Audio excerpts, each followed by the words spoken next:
You wanted the best. You've got the best podcast. The hottest podcast in the world. The Chris Voss Show, the preeminent podcast with guests so smart you may experience serious brain bleed. The CEOs, authors, thought leaders, visionaries, and motivators. Get ready. Strap yourself in. Keep your hands, arms, and legs inside the vehicle at all times, because you're about to go on a monster education roller coaster with your brain. Now, here's your host, Chris Voss. There you go, ladies and gentlemen. Welcome to the big show. We certainly appreciate it. Thanks for tuning in, as always, on the Chris Voss Show, where the family that loves you but doesn't judge you, at least not as harshly as your mother-in-law, because, I don't know, man, why can't you just be nice to her already? She's a nice lady. She just wants love and attention, and, you know, she just, be nice to her. Like, go take out the garbage at your house or something. It sounds like a problem you're going to have to fix, and I can't fix it for you. But the great thing is we have lots of wonderful people who are brilliant, and they can help you fix all your other problems. I don't know, maybe we should have a mother-in-law coach professional on the show. They can do 10 different ways to get along better with your mother-in-law. Has somebody done this? People are going to really think that I'm married and have a mother-in-law because they're going to be like, Chris is really scarred from this. No, I've never been married. So that's the most amazing part of that whole equation, ladies and gentlemen. So today we have an amazing gentleman on the show. We're going to be talking about his book, Chrysalis. And we have Guy W. Gane Jr. on the show with us today. We'll be talking to him about his insights, his experience, his life's journey, and the lessons that he learned from that life and how you too can make your life better. Guy W. Gane Jr.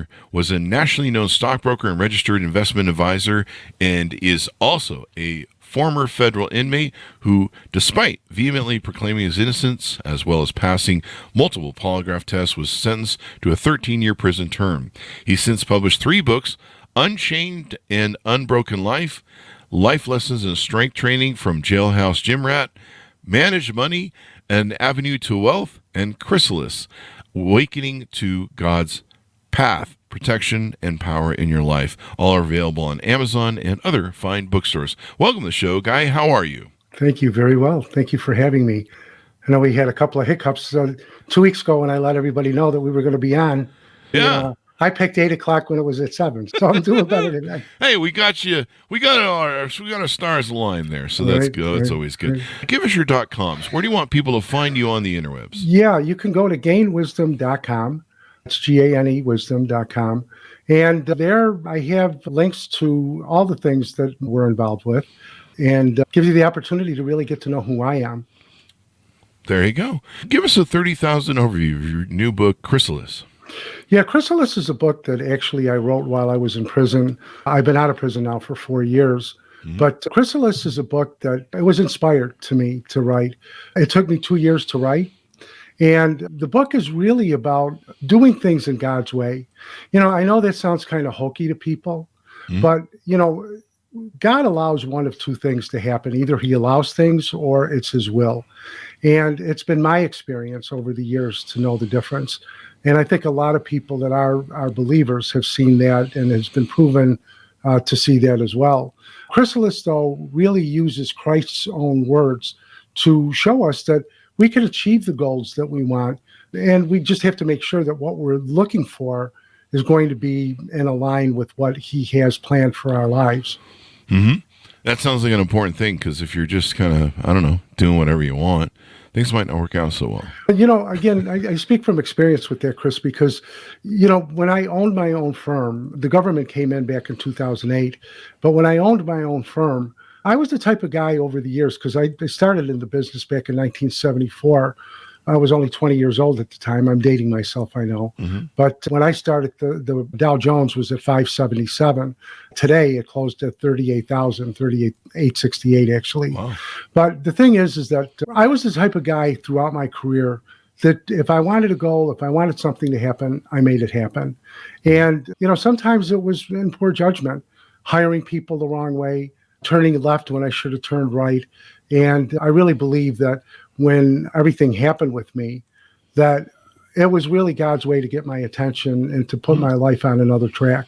And that really has been what's happened. But with Chrysalis, to answer your question, it's a primer, if you will, to really achieve the things that you like in life, using Jesus's own words to do that, and showing that with God, really all things are possible. Mm-hmm. There you go. And you've got quite an interesting journey. Let's talk about your whole life. How did you grow up? Where did you grow up? What were some of your influences? And how did you get down this road? Yeah, I grew up in Buffalo, and my main office was in Buffalo as well. But as I mentioned a minute ago, I started in the investment business in 1974. And over the years, I had finally decided that, anytime I had moved to another firm, which I did a few times in my career, I decided to just go on my own. There was no reason to continue to go to another firm and give them my business and the overrides and so on. So I started my own firm back in the 90s, the early 90s, actually. And along the way, I was able to deal with so many wonderful, wonderful people. And as time went along in my business, I also became a registered investment advisor. And really what that does, it allows you through the Security and Exchange Commission, it allows you to charge clients a fee as opposed to charging a commission. So I really thought that was the better way to deal with people because, after all, you've got to have skin in the game to really do the best job. And what I did is I charged my clients a fee, as I mentioned, but I would only charge them a fee after the first year, if I made them money. And if I didn't make them any money, then I continued to manage their money for free until I did. And it was a very, very great platform, and people really appreciated that. What was nice is at the time, I was kind of the only one that was doing that, at least here in Western New York. And it became a very, very popular firm. We did seminars every 6 to 8 weeks, lunch seminars actually. And our attendance was averaging about 230 people. And sometimes there were many more, and sometimes there were as few as 150. But in any event, as the years went by, and I was accumulating more and more clients, more and more assets under management, the rules and regulations got changed. In 2003, it was found out that a lot of the big mutual fund companies, which I'm not going to name because I don't need any more legal problems, but it turned out that a lot of the big mutual fund companies had allowed the big money managers, I'm talking about the billions that they had under management. I was paltry. I just had, millions. But in any event, they were allowing them to trade after hours. Oh, wow. When that happened, it did a couple of things. First of all, it was unfair to the investors because you're not playing on a level playing field any longer. People are getting preferential treatment. And the reason that they were allowing them to trade after hours is that when the foreign markets started opening up, especially in Asia, they were able to make decisions. These other money managers were able to make decisions that was unfair because they already knew what was going on worldwide. It changed the industry completely. It's a long story, but it changed the industry completely.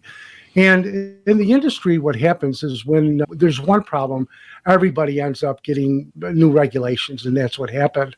They decided, the mutual fund companies, and I was dealing with mutual funds and variable annuities. Now, I could buy and sell stock, and I did that for my clients, but I wasn't promoting that. If the person was a client, I was managing their money, and they wanted to buy a stock or whatever, I did that for them. But anyway, when everything changed in 2005, even though this particular investigation had been going on for a few years, things began to change in 2005. And what they did is they started limiting, the mutual fund companies, I should say, started limiting the amount of transactions that we as registered investment advisors could do in a year. Normally, I was moving my clients' money between growth and money markets and so on that are involved in each one of these mutual fund families. You could do that for free. There was no fees, no commissions. But what happened is they limited it to 10, depending on the fund, 10 to 15 trades a year. I was doing, on average, 70 to 90 trades a year. And I just couldn't do my business any longer. So I had employees at the time. I didn't really want to let them go. And I remember I was walking on the beach up in Maine. I had a place up there that we would stay, me and my family. And I was walking along the beach thinking, I don't know what I'm going to do. And I happened to notice a house that I had looked at some years previously that was for sale again. Mm-hmm. And I started thinking, I'm sure the house is more than it was when I looked at it. And as I started thinking about it, I thought, waterfront property always makes money. Even in a bad market, a waterfront property is very limited, obviously. And as I walked along the beach, I thought about that. And then I thought, not only here in the ocean, but on a lake, even a canal or a creek waterfront property is just very popular with some people. Mm-hmm. As I thought about that, I thought, I wonder if there's a real estate trust that I could put my clients' money to that is invested in waterfront property, at least give them the option, because I was no longer going to be able to do what I was doing. Mm-hmm. And the more I thought about it, when I got back to the house, I took a look to see what was out there and what real estate investment trust was there that was involved with waterfront property, and there were none. Wow. And I thought, this is impossible. I just didn't come up with this idea. In fact, I say this humbly, I did. And when I came back to Buffalo to my main office, I spoke to some of my folks, and I also spoke with a couple of investment bankers and told them my idea. And needless to say, everybody thought it was a great idea. Yeah. So what happened is we decided to put a company together to promote this. And it took us longer than we thought, which a lot of times happens with a new company. But in the meantime, in order to keep my employees employed, my office running and so on, we decided to raise money for operational expenses of our company. Uh-huh. Unfortunately, and again, I'm giving you the short story, believe it or not. Unfortunately, a couple of my brokers decided to get creative with what they were telling the investors and actually outright lied to them. And when they got caught a few years later, they said that I told them to do that. Yeah. And I said, that's ridiculous. I mean, being in the business for the years that I was, over 30 years, I never had a customer complaint. That's unheard of almost in the business. Mm-hmm. And I fought with the government, argued with them, went back and forth with them for a number of years. As I say, as you said, I should mention that I passed a couple of polygraph tests that proved that, at least by that standard, that I had never done that. Yeah. But in federal cases are a little bit different than maybe a state case, because when the federal government comes after you, chances are you're going to go to prison. Yeah. And the more I argued with them and the more I fought them, the tighter the noose was getting around my neck with them. They gave me 51 counts in an indictment. And from what I understood from my attorney, the more indictments that they give, the weaker the cases. Because when you go to trial, which is what I plan to do, when you go to trial, you only need to be guilty on one of those charges, and they can throw the book at you. Yep. So after a lot of prayer, I decided to plead. And this is, as they say, years later, I decided to plead. And when I got to court, the judge decided to throw the key away, and he gave me 13 years. Wow. And it was traumatic. It was horrible, as anybody can imagine. But again, God used that. There's a part of the Bible, which I'm sure a lot of viewers are familiar with, the story of Joseph.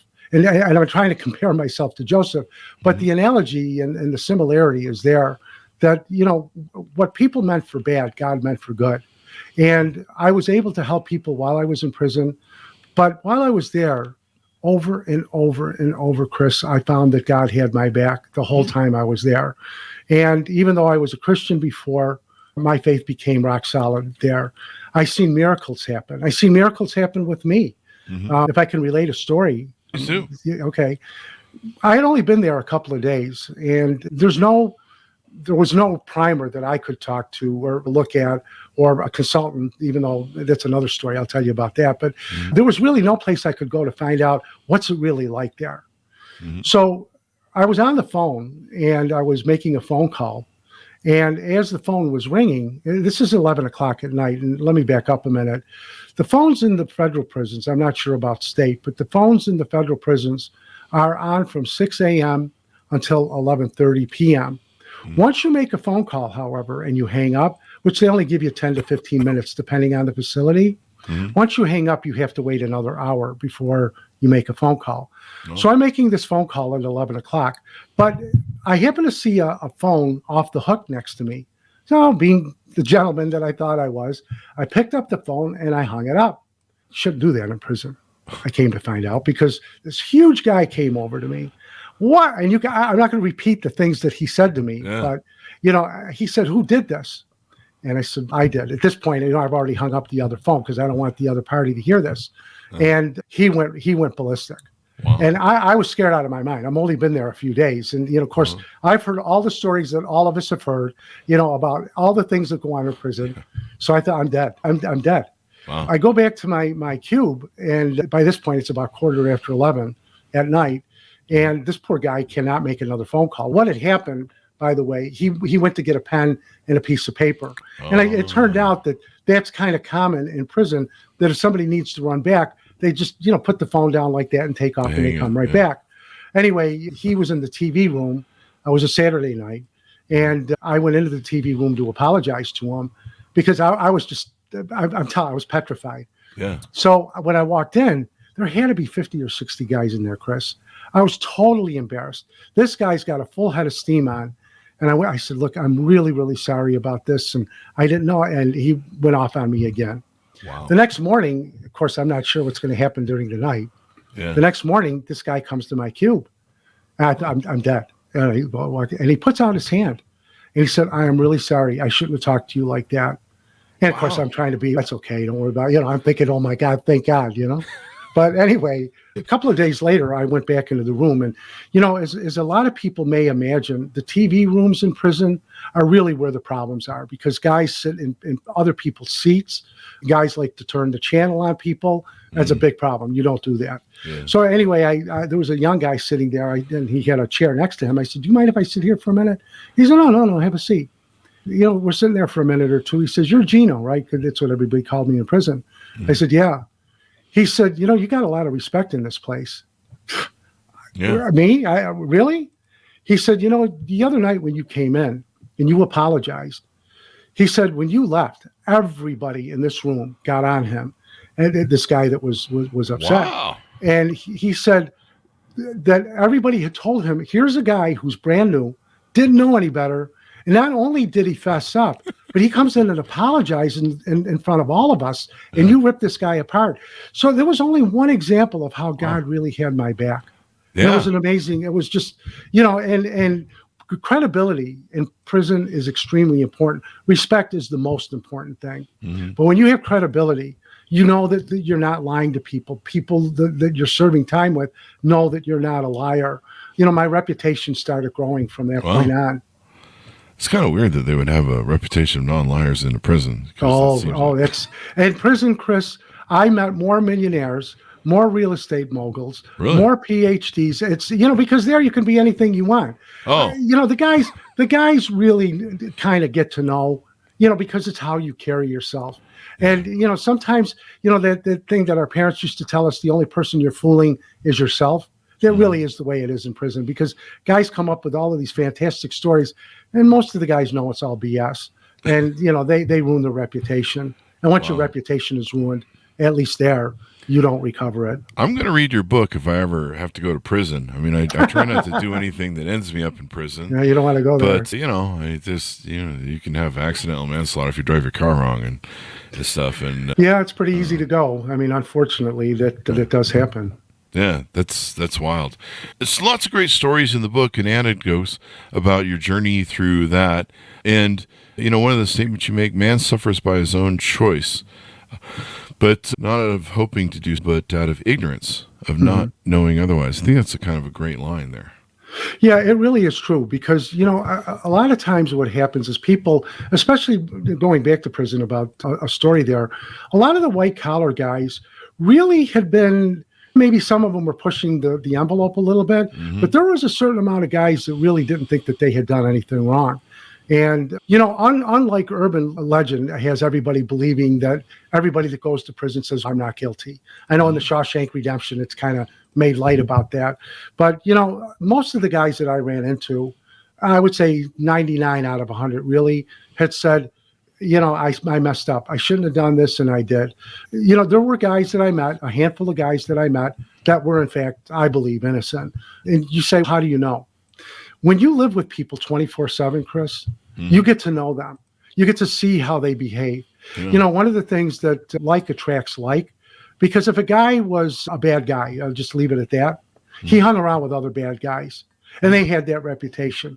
But if a guy was a good guy, he always tried to go on the straight and narrow, and I've seen that a lot. Some guys, were over sentenced.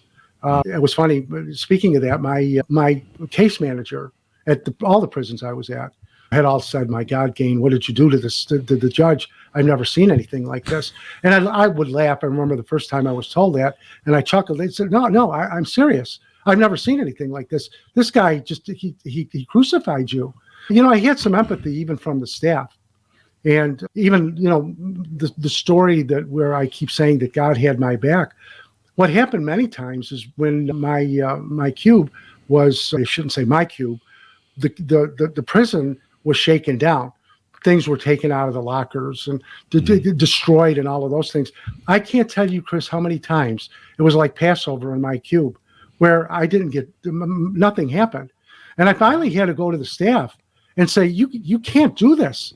You know, these guys are going to think I'm out there snitching on them. I said, you don't do anything. I said, whether I do anything or not, it's got to be fair. I mean, I don't know anybody that wants to have their paperwork and such taken, but, you know, for me, it was just another example how God had my back. There you go. It's great you found that, and, you know, it probably helped sustain you through your time in prison. How many years did you serve in the end? Yeah, I ended up serving 9 years. In 2018, a law was passed called the First Step Act. Mm-hmm. And what that did is for guys that were, and women too, that were 60 years of age or over, would only have to do 2/3 of their time, so long as they never had any, what they call shots. A shot in prison is a disciplinary report. Uh-huh. And if you didn't have any disciplinary reports in prison during the whole stay that you were there, you were allowed to go out early, and that's what happened to me. So I was able to come home early. And, you know, even that, Chris, was kind of unique because coming home 2.5 years early was such a blessing. Yeah. But I was supposed to serve the rest of my time on home confinement. So those 2.5 years, I was supposed to serve, you know, and at the house, had an ankle bracelet on and so on. Mm-hmm. I got a phone call about a year and a half later while I was at home. And every couple of weeks I had to go to the halfway house, you know, for meetings and urinalysis and all of those things. But I got a phone call from my case manager at the halfway house about a year and a half later and said, Mr. Gane, you're all done with us. I said, what do you mean? She said, you're going to probation. Now, probation meant that at least I could move around. Yeah. I had 3 years of probation, so I was prepared to be on probation for the next few years. I'd been on probation at this point now for a few months, and I spoke with my probation officer, and I asked her, I said, you know, is there any way that you guys could put a good word in for me after a year goes by? And I wasn't at a year yet on probation. She said, Mr. Gane, you can apply anytime. I said, yeah, but, you know, they're going to look at me in a different way. She said, you've never been a problem. She said, at the end of the day, they're going to come to us and ask us. Wow. And she said, well, who's your judge? My judge, thank the Lord, by ending up in Detroit, I was no longer in Buffalo with the hanging judge that I had. Oh. When she found out who my judge was, her eyes widened up. She said, oh, Mr. Gane, you have the best judge in the world. She said, I can't make any promises, but if I were you, I would apply. And Chris, once again, God had my back because it's unheard of for a guy with a money crime to get let off early, and I was let off in a year of probation. I would still be on if that were the case. Yeah, that's a good deal. That sounds like awesome. A really good deal. You gotta love that, man. So let's get into some of the work that you do on your website. I know you do some speaking, some coaching. Right. Let's talk about that and how people can onboard with you. Yeah, you know, as I say to a lot of people that I talk to that I've mentored, it's easy for anybody to start a business. Mm-hmm. But the hard thing is to know what not to do in business. How do you know not what to do? I'm the guy that kind of knows not what to do. I hired people that I shouldn't have. I always tell people there was that still small voice that I attribute to the Holy Spirit, but all of us have that. You know, we hear whether we call it our conscience or whatever the word is that you want to use. And even though I kept getting the feeling of not hiring this person or doing something a little bit different, I just ignored it. And I hired people that probably were not the best. Not all of them. I had wonderful employees, but there were a few that if I had the choice again, I wouldn't hire. But the thing is that when I talk to someone who's starting a business or already owns a business, I try to go from a basis of strength for them. Because in order to build a house or, you know, remodel a house, your foundation, your basement needs to be strong. Mm-hmm. And so many businesses that I've talked to are not like that. They build up, they go quickly, you know, the business expands. It's a construction business. I was just working with someone recently.